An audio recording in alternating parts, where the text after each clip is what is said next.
Hello and welcome to Post, the show where we discuss all things hockey. I'm your host, Neil, aka Snackback, and today, if you couldn't tell by my hat and by this lanyard, we're going to be talking about the Montreal Canadiens. So the Montreal Canadiens have 43 games left in this season.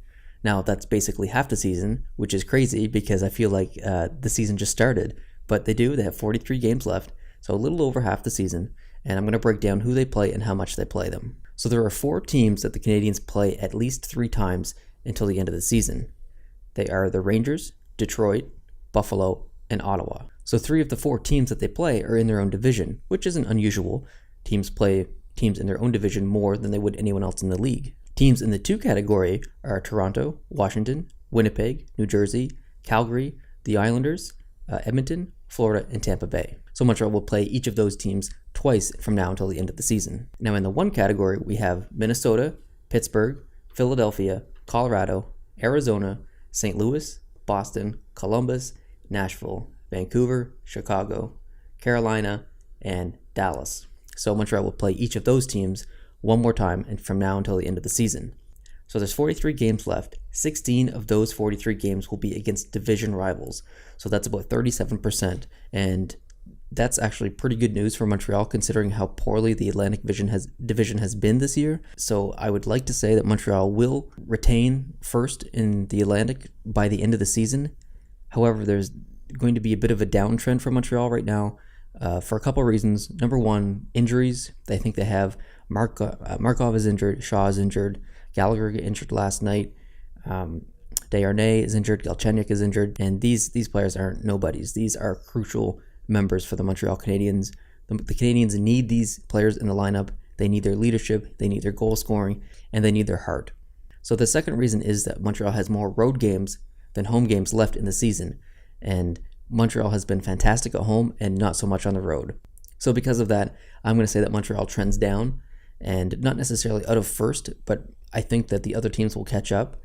So teams like Toronto, who have been playing fantastic recently, they went on a 5-game winning streak and couldn't win their 6th. They went to overtime with Washington. Teams like Ottawa, who have been playing mediocre so far, but I believe they're playing above what I would have predicted for them this season, and I think that they'll keep that up. I think they will make the playoffs. So I see them in Toronto in 2 and 3, and I see Boston falling a little bit. They do have some injuries, and they just aren't the team that they used to be 5-4 years ago. So I see them actually missing the playoffs. I don't believe that they're going to hold any wildcard seat, and that's mainly due to how strong the Metropolitan Division is. And that division is crazy. The 5th place team in the Metropolitan Division has more points than the 2nd place team in the Atlantic.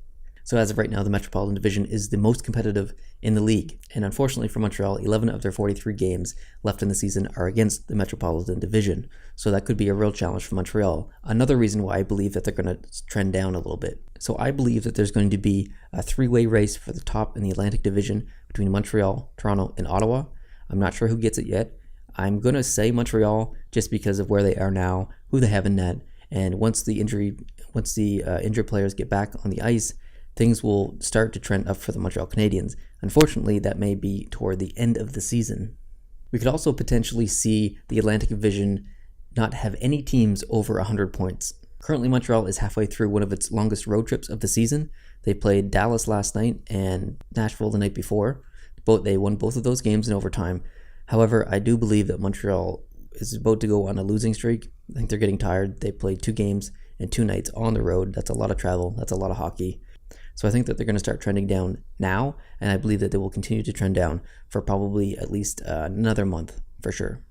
So this was just a very quick video on the Montreal Canadiens and how I feel that they're going to end the season.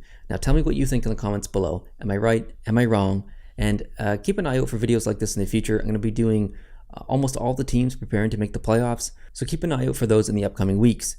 If you have any video topic suggestions, leave your comments below and let me know what I can make for you. If you're stopping by for the first time, hey, thanks for watching, I appreciate it. Why don't you click the subscribe button down below so you see future videos. And also don't forget to check me out on Twitter at twitter.com/post-to-post show. Until next time, adios and good luck Montreal.